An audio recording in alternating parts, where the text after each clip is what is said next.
Hello students, इस video में आज हम हमारे प्रीवियस वीडियो को कंटिन्यू करेंगे। टॉपिक हमारा वही था, the Delhi sultan. The Delhi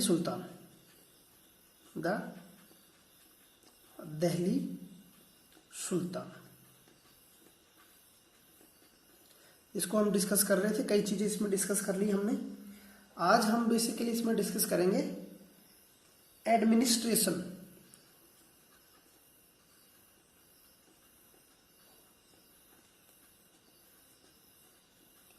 administration and consolidation.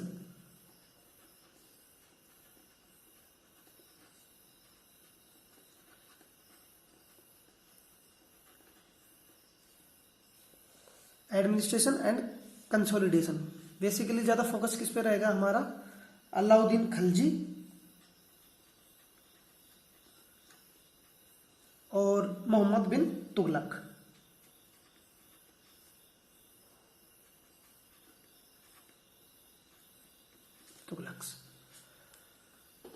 तो जब दिल्ली सल्तनत पर शुरू से कुतुबुद्दीन ऐबक, इल्तुतमिश, रजिया सुल्तान, अलाउद्दीन खिलजी, मोहम्मद बिन तुगलक, ये सब हमने डिस्कस किए। इनका जब यहाँ अधिकार हो गया तो सबसे बड़ी समस्या आई एडमिनिस्ट्रेशन की। भाई एडमिनिस्ट्रेशन कैसे चलाया जाए? तो एडमिनिस्ट्रेशन के लिए सबसे पहले जरूरत थी रिलायबल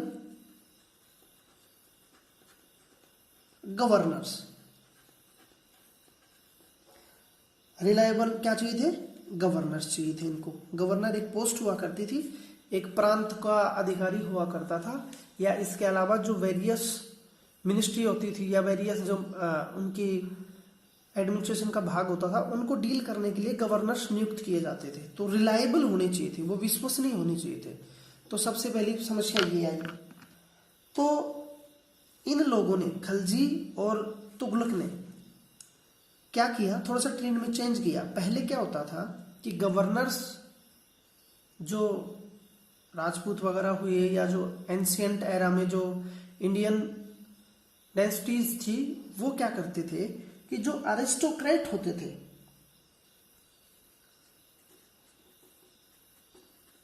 अरिस्टोक्रेट मतलब जो ऊंचे ओहदे वाले या ऊंचे परिवार के जो लोग होते थे, अरिस्टोक्रेट्स, अधिनायक जो लोग होते थे, उनको अपॉइंट करते थे गवर्नर। लेकिन इन लोगों ने थोड़ा चेंज कर दिया। क्या कर दिया? अरिस्टोक्रेट की जगह इन्होंने अपने जो गवर्नर थे वो नियुक्त किए। कौन? स्लेव्स या दास। किनको इन्होंने वो किया? दासों को अपना गवर्नर बनाया। दासों को पर्शिया में बोला जाता था, या पर्शियन जो फारसी भाषा थी उसमें बोला जाता था बंदगान। याद रखना इसको, बंदगान। बंदगान कौन थे? ये दास हुआ करते थे, गुलाम हुआ करते थे इन लोगों के। ये लाते कहाँ से थे गुलाम? वहां से जहां से ये आते थे, अरब से, पर्शिया से, वहां से ये लोग अपने साथ गुलाम लेके आते थे। और इनका ये मानना था, खिलजी, तुगलक और जितने भी शासक हुए, कि ये जो बंदगान लोग जो हैं, स्लेव जो हैं, वो ज्यादा रिलायबल है एज कंपेयर टू अरिस्टोक्रेट जो कम्युनिटी है उससे। और इन बंदगान लोगों का ज्यादा से ज्यादा यूज किया मिलिट्री सर्विस के लिए। किसके लिए ज्यादा यूज किया? Military service. यानी मिलिट्री में ज्यादा लोग कौन होते थे? उनके अपने बंदे या अपने अपने बंदगान या अपने गुलाम उनमें हुआ करते थे। ये क्या करते थे? ये जो बंदगान लोग या मिलिट्री के लिए जो लोग यूज करते थे, इनको बहुत ही केयरफुल तरीके से, बहुत ही सावधानी से, बहुत ही एफिशिएंट तरीके से इनको ट्रेन किया जाता था। यानी ट्रेनिंग में इनमें कोई कमी नहीं थी। और ट्रेनिंग में इनको बेसिक क्या सिखाया जाता था? लॉयल्टी, यानी वफादारी। किनके प्रति? अपने मास्टर के प्रति। मास्टर कौन होते थे? इनके जो सुल्तान थे वो। तो सुल्तानों के लिए ये हमेशा क्या हुए?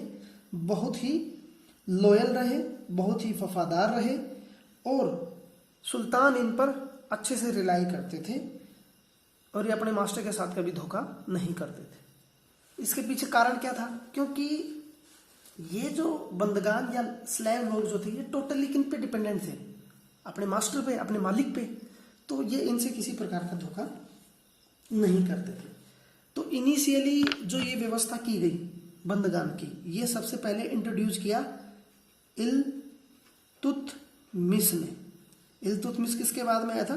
कुतुबुद्दीन ऐबक के बाद में। इसके बाद में रजिया सुल्तान बलबन ये सब आए थे ना। तो इल्तुतमिश ने ये व्यवस्था शुरू की थी। फिर इसी व्यवस्था को आगे कंटिन्यू किया खलजी ने। अलाउद्दीन खिलजी, गयासुद्दीन खिलजी जो लोग हुए, खलजीज एंड तुगलक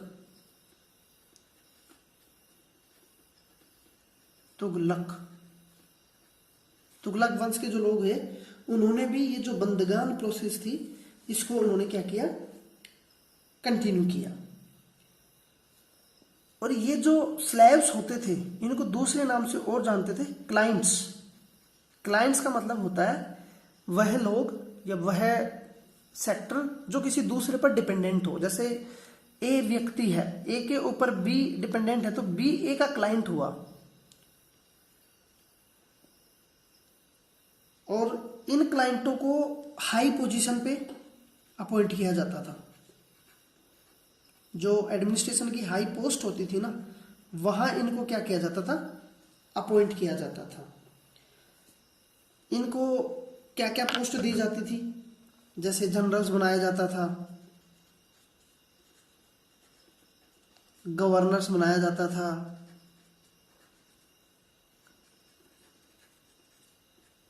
गवर्नर्स। इससे क्या था कि जो स्टेबिलिटी थी, इनस्टेबिलिटी जो थी वो इंट्रोड्यूस हुई। अब इससे क्या मतलब हुआ?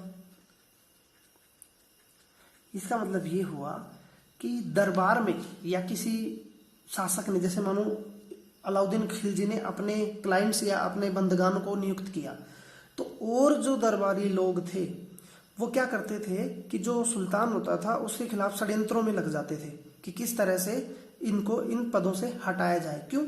क्योंकि ये तो अपने साथ लाए गए बंदगान या स्लेव्स या दास लोगों को ज़्यादा प्रायोरिटी दे रहे हैं, और बाकी जो लोग हमेशा से शासन व्यवस्था में रहे, एडमिनिस्ट्रेशन में रहे, उनके प्रभाव को कहीं ना कहीं नज़रअंदाज किया जा रहा था। तो इस तरह से शासन व्यवस्था में इनस्टेबिलिटी आती थी। तो ये एक फैक्टर हुआ। हालांकि ये चीज डिस्कस करने के बाद में हम वापस आते हैं स्लेव्स के पास। स्लेव जो थे वो लॉयल थे। Slaves were loyal to their master. अपने मास्टर के प्रति तो वो लॉयल थे, लेकिन वो अपने सिर्फ मास्टर के प्रति ही लॉयल थे। उनकी जो हेयर्स थी, हेयर्स मतलब उत्तराधिकारी। उत्तराधिकार मतलब ऐसा नहीं है कि राजा जब डेथ कर गया, जैसे मानो अलाउद्दीन खिलजी ने कोई स्लेव्स लाके अपने यहाँ उनको जनरल भी बनाए, गवर्नर भी बनाए, मुफ्ती भी बनाए, इक्तादार भी बनाया। तो ऐसा नहीं है कि वो उसके बाद में कोई दूसरा राजा आएगा वो उनको रखें, ऐसा नहीं है। नया राजा जो आएगा वो नए गुलाम लेके आएगा, क्योंकि वो अपने मास्टर के प्रति लॉयल होंगे। तो उनका जो उत्तराधिकार जो था वो वहीं खत्म हो जाता था। एक बार राजा अपनी गद्दी से गया तो ये जो स्लेव जो पर्टिकुलर किसी राजा के साथ अटैच थे, उनका शासन व्यवस्था भी उसी समय खत्म हो जाती थी। मतलब नया सुल्तान नए सर्वेंट्स अपने साथ लाता था।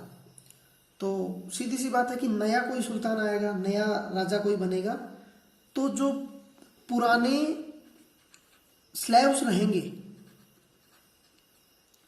और जो नए स्लेव्स आएंगे, हो सकता है कुछ पुराने स्लेव्स एडमिनिस्ट्रेशन में चलते रहें, इतनी जल्दी बदला नहीं जाएगा।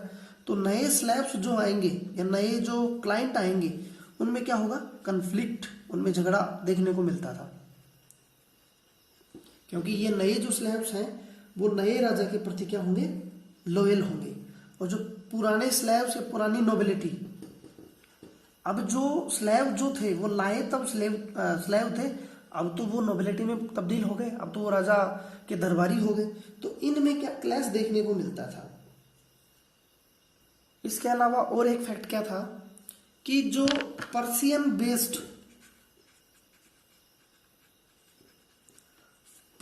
बेस्ड जो स्कॉलर लोग थे वो इन सुल्तानों को क्रिटिसाइज करते थे।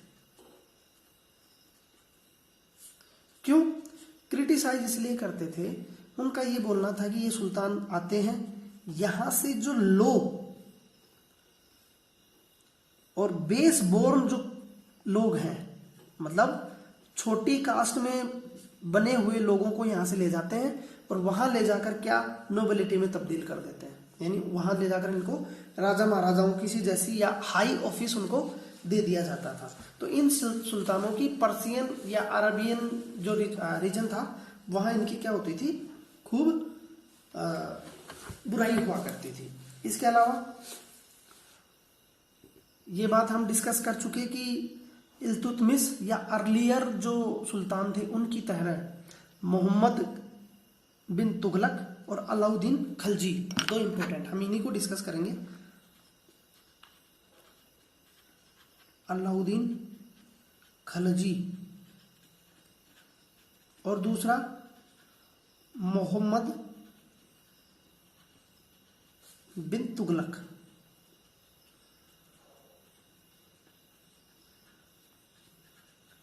इन्होंने क्या किया, अर्लियर जो लोग थे, अर्लियर जो सुल्तान थे, उनकी तरह इन जो लोग थे, ये जो लोग थे क्लाइंट्स, बंदगान और स्लेव्स, इनको कमांडर्स भी नियुक्त किए थे।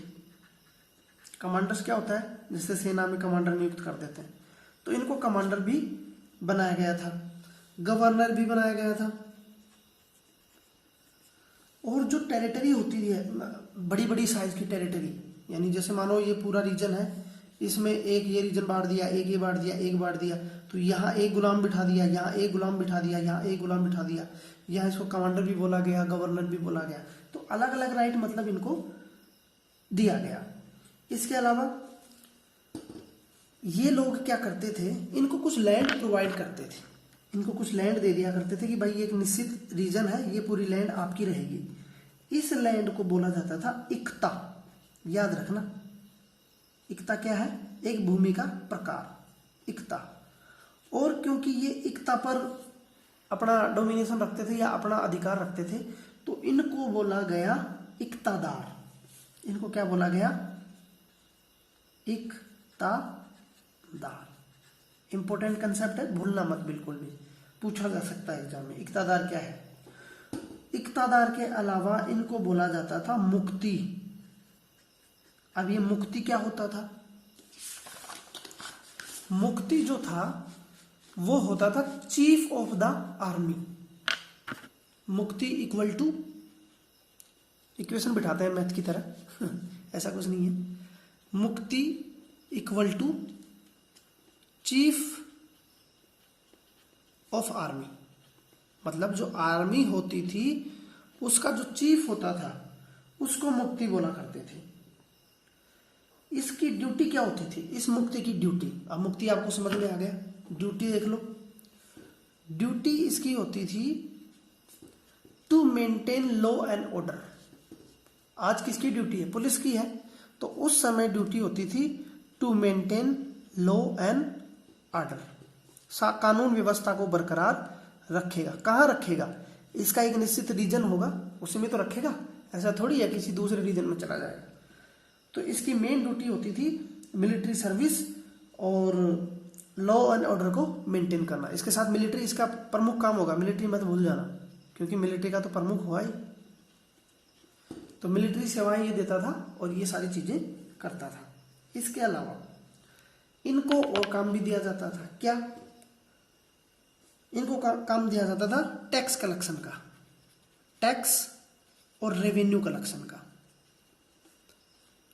रेवेन्यू कलेक्शन किन से किया जाता था, किसानों से, अलग अलग ट्रेडर से, और जो हंटर्स होते थे, व्यापारी वर्ग, ये दुनिया भर के जितने भी काम धंधे होते थे उनसे कुछ निश्चित मात्रा में कलेक्शन किया जाता था, टैक्स रेवेन्यू लिया जाता था, जिससे कि शासन व्यवस्था चलती थी। प्रीवियस क्लास में आपने अच्छे से सीखा ये सब चीजें। तो ये मुक्ति का काम होता था।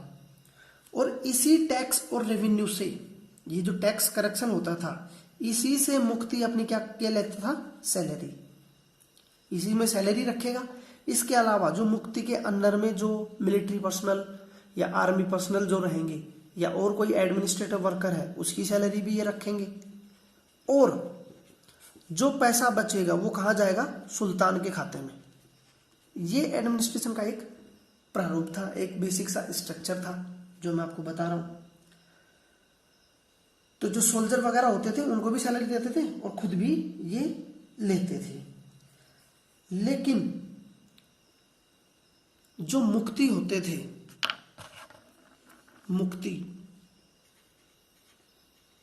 मुक्ति बोलो या इक्तादार बोलो, मुक्तियों के ऊपर जो कंट्रोल होता था,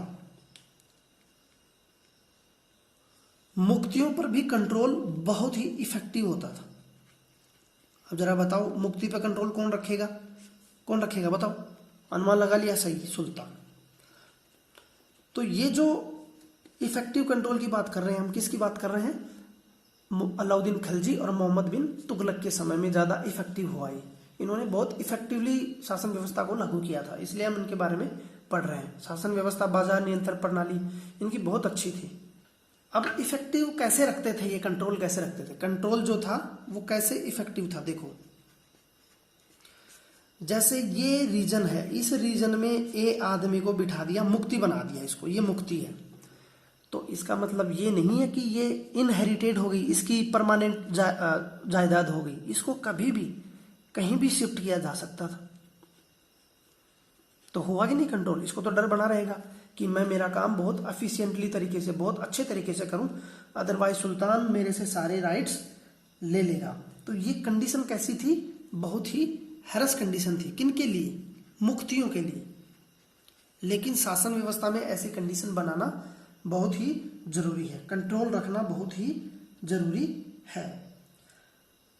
तो ये जो हैरस और रिगरस कंडीशन जो थी, कठोर,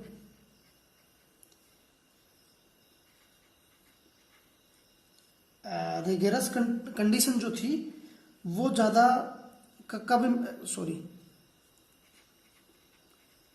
रिगरसली कब इम्पोज की गई, अलाउद्दीन खिलजी और उनके समय में, मोहम्मद बिन तुगलक और अलाउद्दीन खिलजी के समय में।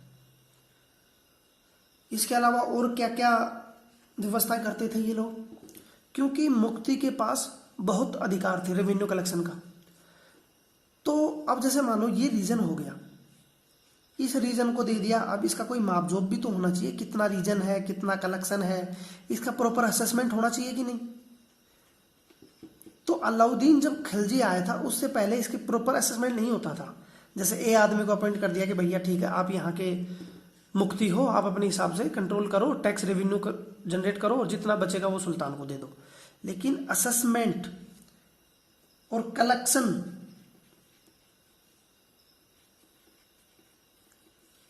का जो कंट्रोल जो था वो इफेक्टिवली इन लोगों ने लागू किया। किसने, अलाउद्दीन खिलजी ने और मोहम्मद बिन तुगलक ने। इसीलिए तो पढ़ रहे हैं, राजा महाराजा तो और भी हुए हैं।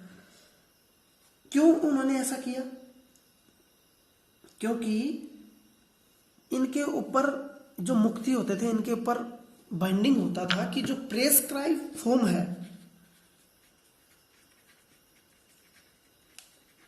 Prescribe form of tax collection means, इसका क्या मतलब हुआ कि कुछ मात्रा, कुछ निश्चित कर दिया गया कि एक मुफ्ती इस रीजन से इतनी मात्रा में इतना रेवेन्यू लेगा और इतना अपने पास रखेगा, बाकी इनको देगा। तो ये जो असेसमेंट किया गया कलेक्शन का और भूमि का, पूरा रेवेन्यू का, तो ये इनके समय में किया गया। और एक प्रेस्क्राइब फॉर्मेट से ज्यादा मुफ्ती क्या नहीं कर सकते थे, कलेक्शन नहीं कर सकते थे।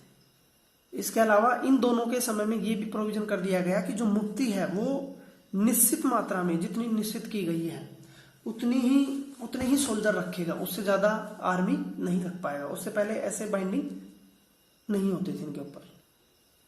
हमने प्रीवियस लेक्चर में ये सीखा था कि इनिशियली सबसे पहले राजा आए थे दिल्ली में सुल्तान आए, दिल्ली का फोर्टिफिकेशन करवाया, जितने आर्किटेक्चरल एक्टिविटी या इमारत वगैरह, मस्जिद वगैरह बनाए, सब वहीं बनाए। धीरे धीरे जब ये आपके अलाउद्दीन खिलजी आए तो इन्होंने धीरे धीरे अपना एरिया बढ़ाया ऐसे। तो ये जो हिंटरलैंड था, ये जो अंदर का एरिया था, इस पर भी इनका आधिपत्य हो गया, ऐसे बढ़ता चला गया बड़े एरिया में, बढ़ते बढ़ते बढ़ते पूरे रीजन पर इनका वो हुआ था साम्राज्य। तो जो लोग यहाँ पहले अपना काम करते थे, एडमिनिस्ट्रेशन चलाते थे, भाई शुरू में सुल्तान यहाँ थे, यहाँ से उन्होंने इधर मूव किया, तो इस रीजन में जो सामंत होते थे या सामंतों को बोला जाता था चीफटेन्स। चीफटेन्स या सामंत, सामंत एक तरह से जमींदार हुए। वो लोग ये सारा काम करते थे कि यहाँ से जो किसान होते थे उनसे टैक्स लेते थे, टैक्स रेवेन्यू उनसे निश्चित मात्रा में लेते थे। लेकिन अब यहाँ अधिकार किसका हो गया? सुल्तान का। तो सुल्तान ने इन लोगों को, ये जो सामंत लोग थे, इनको भी मजबूर किया कि भैया ये छोड़ो, ये सारा काम धंधा जो तुम करते हो ये छोड़ो, ये सब हमारी ड्यूटी है, तुम क्या करोगे, तुम भी हमें टैक्स दोगे। जाहिर सी बात है, राजा तो राजा होता है। तो फिर हुआ क्या कि कई जो सामंत लोग थे वो तो टैक्स देने लग गए, और कुछ ने क्या किया, सुल्तान के अंडर में नौकरी करना शुरू कर दिया। नौकरी कैसे? टैक्स कलेक्टर बन गए वो। यानी वो क्या करते थे, जो पहले खुद के लिए टैक्स लेते थे वो अब राजा के लिए टैक्स लेकर राजा को देने लग गए। राजा मतलब सुल्तान को। अब टैक्स की बात आ गई तो 3 प्रकार के टैक्स थे, tax number 1, tax number 2, tax number 3। पहला टैक्स था टैक्स ऑन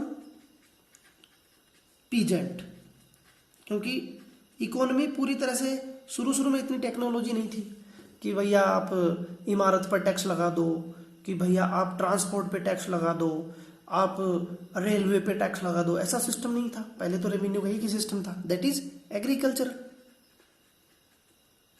एग्रीकल्चर ही तो थी, खेती तो होती थी। तो इस टैक्स को एक पर्टिकुलर नाम दिया जाता था खिराज। इसको नाम दिया जाता था खराज, खिराज नहीं खराज। ये बहुत इंपॉर्टेंट है, इसको आप याद रखना। एकता, मुक्ति, ये सब पर्शियन जो नाम है ना, ये पूछे जाते हैं। खराज हो गया। इसके अलावा और दूसरे कौन से थे? Tax on cattle. भैया जाहिर सी बात है कि खेती हो रही है तो मवेशी तो रखेंगे, जो जितने मवेशी रखेगा, ज्यादा दूध का धंधा करेगा, वो ज्यादा टैक्स देगा। इसके अलावा छोटे मोटे जो जमींदार लोग होते थे, उनके मकान अच्छे होते थे, उनसे छोटी मोटी मात्रा में हाउस पर भी टैक्स ले लिया जाता था। इसके आगे की जो कथा है वो हम मैप की सहायता से पढ़ेंगे तो ज्यादा बेटर अंडरस्टैंडिंग होगी।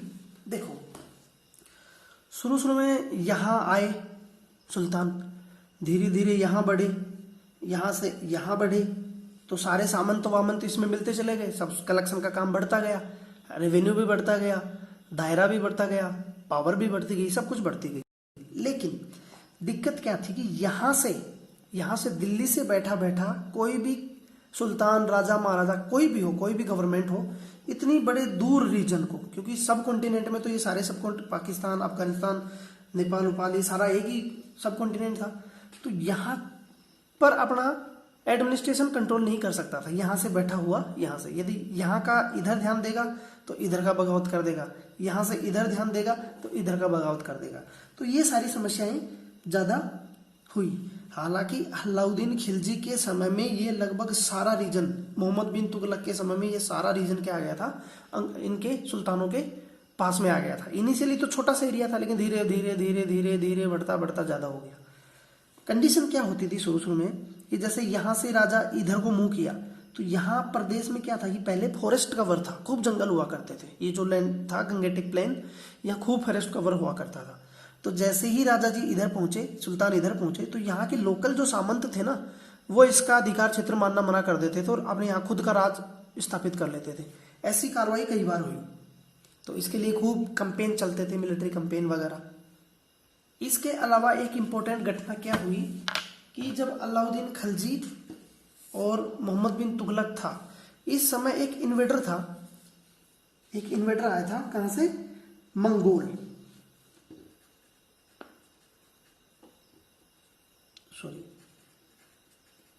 मंगोल इन्वेडर था चंगेज खान, उसका नाम था चंगेज खान। कहां से आया था ये इन्वेडर था इसका नाम था चंगेज खान।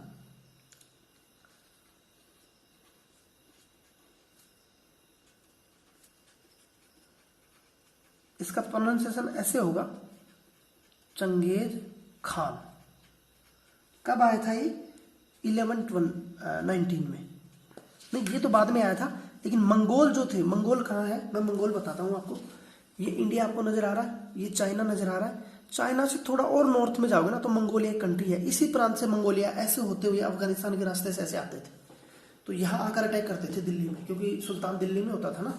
तो सारे जो वैल्यूएबल आइटम होते थे, जैसे बड़े बड़े मस्जिद, उसमें बड़ी बड़ी सोना इमारत, सोने की चीजें, जवाहरात वगैरह होते थे, उनको लूट लेते थे। इनका मोटो ये होता था। तो चंगेज खान ने इनको बहुत परेशान किया था। तो ये आपको ध्यान रखना कि चंगेज खान या मंगोल जो था वो कहाँ से आते थे, कहाँ के रीजन के थे, चंगेज खान ने कब इनमें अटैक किया था। मोहम्मद बिन तुगलक को बहुत परेशान किया था इसने। चलो, एक इंपॉर्टेंट फैक्ट और, एक इब्न बतूता थे, इब्न बतूता, इब्न बतूता ये एक क्या थे, राइटर थे। ये बुक्स वगैरह लिखते थे। ये ट्रैवलर थे, घूमने आए थे। कहाँ से? इन्होंने देश भ्रमण किया था, कई देश भ्रमण किया था। मोरक्को का था ये, मोरक्को एक अफ्रीकन कंट्री है। साउथ अफ्रीकन नहीं, अफ्रीकन कंट्री, अफ्रीकन कॉन्टिनेंट में है। आपकी मॉरल ड्यूटी है, आप मोरक्को को आइडेंटिफाई करेंगे, मंगोल को आइडेंटिफाई करेंगे, मंगोलिया को। इसके अलावा अफगानिस्तान को अपने मैप पर देखेंगे। तो ये सारा आपका मैप वर्क रहा आज का। आज के वीडियो में हम इतना ही डिस्कस करेंगे, बाकी रिमेनिंग पार्ट हम अगले वीडियो में कवर करेंगे। Thank you very much.